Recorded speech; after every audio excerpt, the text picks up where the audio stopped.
When a man knows he's dying, he stops lying. No more academic politics.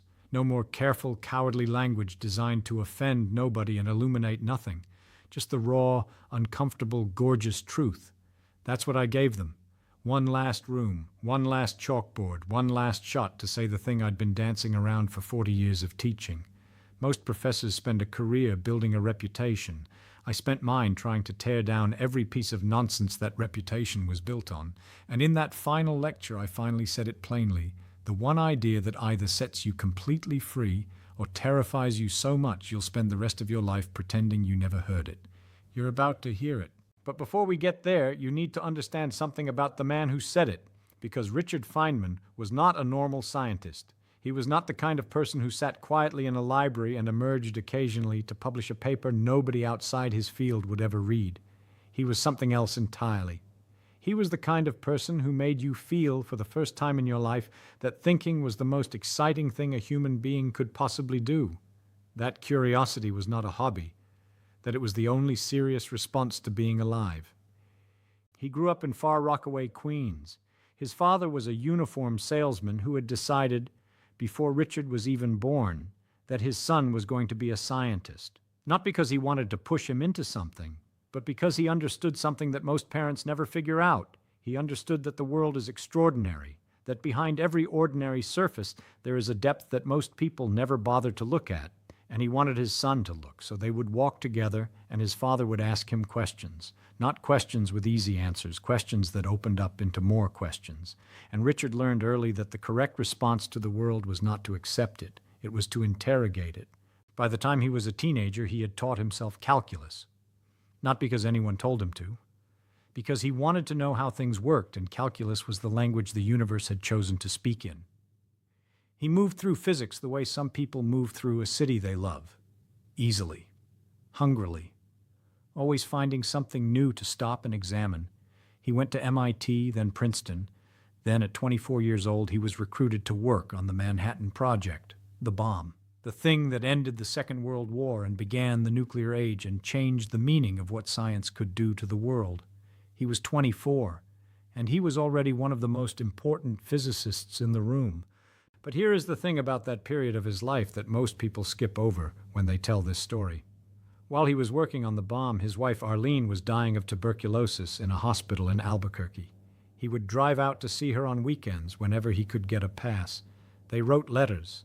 They kept each other alive in the way that two people who love each other in an impossible situation can manage to do. And when she died in June of 1945, just weeks before the bomb was tested for the first time, he sat in his room and could not cry. He felt nothing. And then later, walking through the facility at Los Alamos, he saw a pretty woman on the street, and his eyes followed her. And he thought, Arlene would have liked her dress. And then he sat down on the ground and cried until he couldn't breathe. He never really stopped grieving her, but he also never stopped working. Because work, for Feynman, was not separate from life. It was how he processed life. It was how he made sense of a world that did not always make sense. Every equation was a way of asking, what is actually going on here? And that question, for him, was never just about physics. It was about everything. He went on to do the work that would eventually win him the Nobel Prize in 1965, quantum electrodynamics, the theory of how light and matter interact at the smallest scales. The mathematics behind it were so strange, so counterintuitive, that even physicists who worked with them every day described them as disturbing. Feynman didn't find them disturbing. He found them beautiful. He found them funny in the way that a great joke is funny, not because they were lighthearted, but because they revealed something true and unexpected about the nature of things. And then he went to Caltech and he started teaching. This is where the story gets interesting for us, because teaching, for Feynman, was not about transmitting information from one brain to another. It was something much more dangerous than that. He believed that if you could not explain something simply, you did not really understand it. And he meant that as a challenge, not just to his students, to himself. Every time he stood in front of a classroom, he was testing his own understanding against the hardest possible judges, people who didn't know yet what they were supposed to believe. He gave the lectures that became famous, the Feynman Lectures on Physics, 3 volumes, thousands of pages. still considered by many physicists today to be the most illuminating introduction to physics ever written, not because they cover the most material, but because they think out loud, because you can feel on every page a mind genuinely grappling with ideas rather than simply presenting them. But the lectures we're talking about today were different. They came at the end, near the end of his life, after the diagnosis, after Feynman had been told that the cancer in his kidneys was spreading and that the time he had left was not long. He kept working, he kept showing up, he kept standing in front of rooms full of people and asking them to think harder than they were comfortable thinking. And in February of 1988, just a few weeks before he died, he gave a lecture at Caltech that would turn out to be his last. He didn't know walking in that it would be the last one, or maybe he did and chose not to say so. That would have been very like him.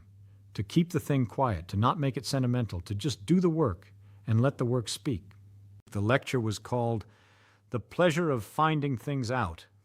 But what he actually talked about, what he circled back to again and again in that room, was something more specific and more important than the title suggests. He talked about doubt, about uncertainty, about why not knowing something is not a weakness, about why the willingness to say I don't know is the most honest, most powerful, most scientifically rigorous thing a human being can say. And this is where we need to slow down. Because this idea, this specific idea, is one that most of us have been taught in school and in culture and in daily life to believe the opposite of. We have been taught that knowing things is the goal, that certainty is strength, that if you can't answer a question confidently, you should either study more until you can or stay quiet. Uncertainty, in most of the worlds we move through, is embarrassing. It is something to be hidden. It is weakness dressed up as intellectual humility. Feynman thought this was not just wrong. He thought it was dangerous. Here is how he explained it, in his own way. Think about a lock. If you want to open a lock, you need to know what kind of lock it is. You need to understand its mechanism. And the only way to understand its mechanism is to admit, first, that you don't already know how it works. The moment you assume you know, the moment you stop actually looking, you stop being useful.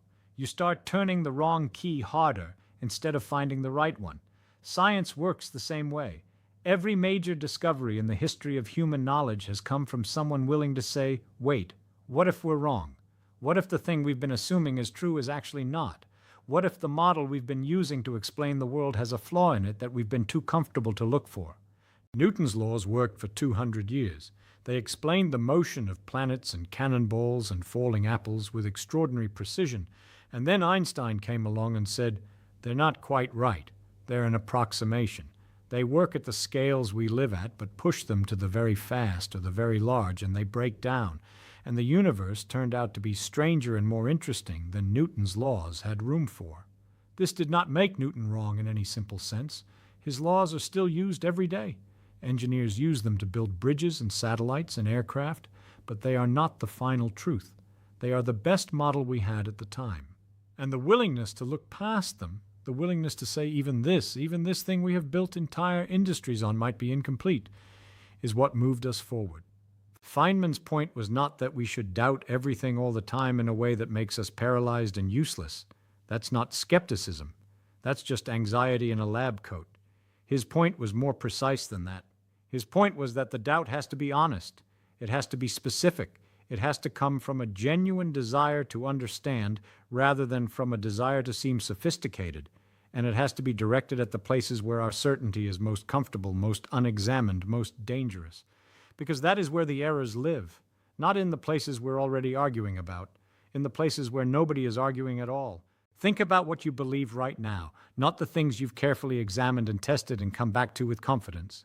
Think about the things you believe because you've always believed them.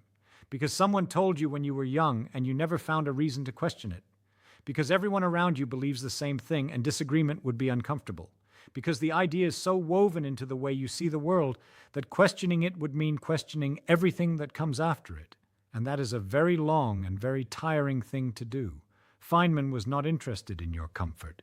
He was interested in what was true, and he understood, better than almost anyone, that comfort and truth are not natural allies. They can coexist, but it takes work.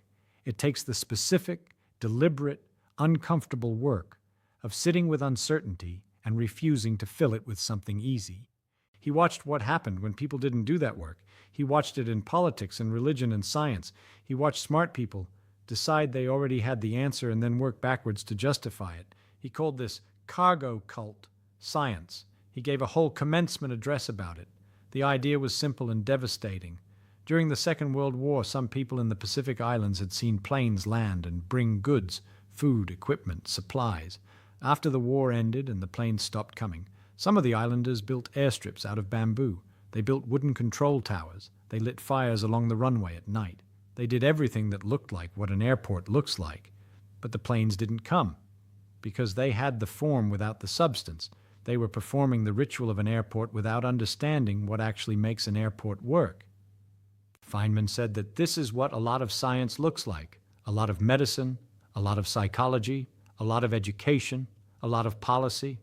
People performing the ritual of rigor without actually doing the hard, honest, uncomfortable work that rigor requires. They use the right words, they run studies, they publish papers, they hold conferences, but they are not actually asking the question that matters. They are not asking, what if we're wrong? They are asking, how do we confirm what we already believe in a way that looks convincing? And the result, he said, is that we make very little progress. We move forward slowly at enormous cost while congratulating ourselves on how scientific we're being. This is not a comfortable thing to hear. It is especially not comfortable if you are someone who has spent years building expertise in a field. If you are a doctor or a professor or a researcher or a policymaker and someone tells you that the way your entire field operates might be a sophisticated version of building an airstrip out of bamboo, that is not welcome news. And Feynman understood that. He wasn't naive. He knew that people would resist it. He knew that the institutions of knowledge are built in part to protect themselves from exactly this kind of challenge, but he said it anyway.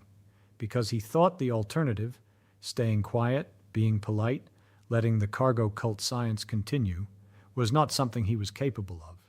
Not because he was arrogant, because he cared. He genuinely, urgently cared about whether things were true. And he had decided a long time ago that caring about truth was more important than being liked for it. Now let's talk about what he actually said in that last lecture. What the specific idea was that he'd been circling around for 40 years. Because we've been building toward it, and it's time to say it plainly, he said that the most important thing he had learned in all of his years of doing physics, in all of his years of teaching, in all of his years of watching how human beings relate to knowledge, was this: you must not fool yourself, and you are the easiest person to fool. Read that again. Not because it's complicated, because it's simple in a way that keeps opening up the more you think about it. You are the easiest person to fool. Not because you're gullible, not because you're unintelligent, but because you are inside your own head. Because every piece of information you receive gets filtered through everything you already believe before you even consciously process it. Because your brain is not a camera that records what is there. It is a prediction machine. It is constantly, automatically, instantly building a model of what it expects the world to look like, and then comparing incoming information to that model. And when the information fits the model, it passes through easily, unquestioned, tagged as confirmation. And when the information doesn't fit the model, the brain doesn't automatically update the model. It looks for reasons to discount the information. This is not a flaw. This is how the human mind was built to work. It was an enormous survival advantage for most of human history. A brain that constantly questioned every one of its assumptions would be too slow to keep a body alive. You need fast pattern matching. You need quick decisions. You need a system that says, I've seen this before. Here's what it means. Here's what to do. And that system saves your life 100 times a day. But in science, and in any serious attempt to understand the world, that same system is a trap, because the world does not care what your model expects. The world is what it is. And if your model is wrong, the world will keep being wrong according to your model indefinitely, because your brain will keep filtering the evidence in ways that protect the model. You will see what you expect to see. You will remember what confirms what you believe. You will forget or dismiss or explain away what doesn't fit. Not consciously, not deliberately. You will just do it the way your heart beats, without being asked. Feynman understood this from the inside. He understood it because he was a physicist, and physics is the discipline that has been most ruthless about building methods to defeat this tendency. Double-blind experiments. peer review, replication. The whole apparatus of scientific methodology exists at its core for one reason: to protect truth from the people who are looking for it. Because the people who are looking for it are the people most likely to accidentally bend it into the shape of what they already believe. And even with all of those protections, it still happens, constantly. Smart, careful, well-intentioned scientists fool themselves all the time. They find results that aren't there. They miss results that are. They publish things that cannot be replicated. They build careers on foundations that turn out to be sand. Not because they are dishonest, because they are human, because they are, like all of us, the easiest person to fool. The lesson Feynman drew from this was not despair. He was not a despairing man. He was one of the least despairing people who ever lived. The lesson he drew was almost exactly the opposite. He said, once you understand this, once you really accept it, not as an abstract fact about other people, but as a living truth about yourself, it becomes the most liberating thing you know. Because you stop needing to be right. You stop defending positions that might be wrong. You stop wasting energy on the exhausting project of protecting your self-image from evidence. You can just look, you can just ask. You can say, I don't know, and mean it as an invitation rather than an admission of failure. This is what he wanted to teach. Not physics, not mathematics, not any specific body of knowledge that would become outdated or superseded. He wanted to teach a way of standing in relation to the world that would keep working no matter what. A posture, an orientation, a way of being curious without the fear that uncertainty threatens you. Because when you are afraid of uncertainty, you do something very predictable. You reach for authority, you find someone who seems confident, and you attach your certainty to theirs. You stop asking whether they're right because the comfort of believing they are right is more valuable to you than the discomfort of finding out they might not be. And this is how you hand over the most important thing you have, your own judgment, to whoever happens to sound most sure of themselves. Feynman saw this everywhere. He saw it in politics, where people would follow leaders not because they had evaluated the leader's ideas, but because the leader radiated confidence, and that confidence felt like safety. He saw it in religion, where entire systems of belief were protected from examination by the argument that examining them was itself a form of disrespect. He saw it in science, where the authority of a famous name or a prestigious institution was allowed to substitute for the actual evidence. And he found all of it, in different ways and for different reasons, frightening. Not because he wanted people to believe nothing, but because he understood what it costs, individually and collectively, when people outsource their thinking. It costs everything, eventually. Now, we need to talk about one more thing. One thing that Feynman talked about in that last lecture that is, in some ways, the most challenging of all. Because it's not about intellectual rigor or scientific method or even the nature of knowledge. It's more personal than that. It's about what you do with uncertainty when it touches the things that matter most to you. Physics is one thing. You can be uncertain about quantum mechanics without it affecting how you feel when you walk through the world. But what about the things that give your life meaning? What about the beliefs that help you get out of bed in the morning? What about love and purpose and the sense that what you do matters? These are not things that bend easily to the kind of examination Feynman was describing. They are not things you can run a controlled experiment on, and yet they are the things we most need to understand, the things where being wrong carries the highest cost. Feynman had an answer for this. It was not a comfortable answer, but it was an honest one. He said, you can live with not knowing, not just tolerate it, actually live with it, build a life inside it. Find the not knowing interesting rather than threatening, because the alternative, the pretend certainty, the borrowed conviction, the confidence that exists to manage anxiety rather than to reflect reality, that alternative has a cost that is always higher than it looks at first. It works for a while. It keeps you comfortable. It makes social life easier. It lets you feel like you belong to something. But it puts you to sleep. It closes the aperture. And the world, the real world, the enormous, strange, beautiful world that is actually out there, that world keeps moving while you sleep inside your certainty. He chose to stay awake, even when staying awake was hard, even when it meant sitting with questions that had no answers, even when it meant standing in rooms full of people who wanted him to just tell them what to think and refusing to do it. He refused not because he was cold or indifferent, but because he respected them too much to give them the easy version of things. He thought they could handle the truth. He thought everyone could handle the truth if it was given to them honestly, without condescension, without performance, without the apparatus of authority designed to make you feel small enough to stop questioning. He believed in people, more than most people who call themselves idealists ever do. He believed in their capacity to think, to change, to sit with difficulty, and come out the other side with something real. And that belief is what made his teaching different from almost everything else that was happening in classrooms around him.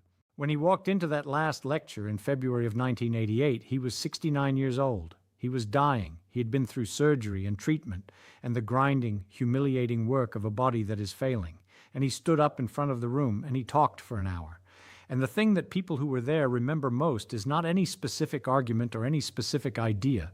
It is the feeling in the room, the feeling that something important was happening, that a man was saying things he genuinely meant, that there was no performance, no ego, no attempt to impress, just the ideas, laid out as clearly and as honestly as he could manage for whoever wanted to take them.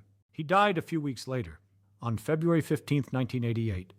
His last words reportedly were that dying is boring. That sounds like a joke. It also sounds exactly like something Richard Feynman would say. It sounds like a man who had found the world so interesting for so long that even the most dramatic possible exit could not compete. Here is what I want to leave you with. Not a summary, not a lesson, just a thought that Feynman spent his whole life trying to get people to feel. Every single thing you are certain about right now, every belief, every assumption, every piece of knowledge you carry around as though it were solid ground, is a model. It is the best model you have. It was built from everything you've experienced and everything you've been told and everything you've managed to figure out on your own. And it is almost certainly wrong in ways you cannot yet see. Not completely wrong. Not wrong in every direction, but incomplete, limited, pointing at the truth rather than containing it. And this is not a problem to be solved. It is the condition of being a thinking creature in a universe that is larger and stranger than any model we have ever built. The question is not how to escape it. The question is whether you can learn to find it beautiful, whether you can learn to live at the edge of what you know and feel not afraid but awake. Feynman could. He did. For 70 years, he stood at that edge and looked out at everything he didn't understand, and what he felt, what he described over and over in every form he could find, was not fear. It was pleasure, the pleasure of finding things out, the pleasure of a question that doesn't have an answer yet, the pleasure of being small in front of something enormous and not needing to pretend otherwise. That was the one thing he wanted you to know. Not a formula, not a discovery, not even a method exactly, just a way of standing in the world. Just the radical, counterintuitive, quietly revolutionary idea that not knowing is not the problem. Pretending to know is the problem. And the moment you stop pretending, the moment you actually put down the certainty you've been carrying around like armor, the world gets bigger, immediately, irrevocably, in a way that no one can ever quite take back from you. He knew he was dying when he gave that lecture. He stood up anyway. He said the true things anyway. He looked out at the room full of people who would outlive him, and he gave them the only thing he thought was actually worth giving: the permission to not know, and the courage to find it enough.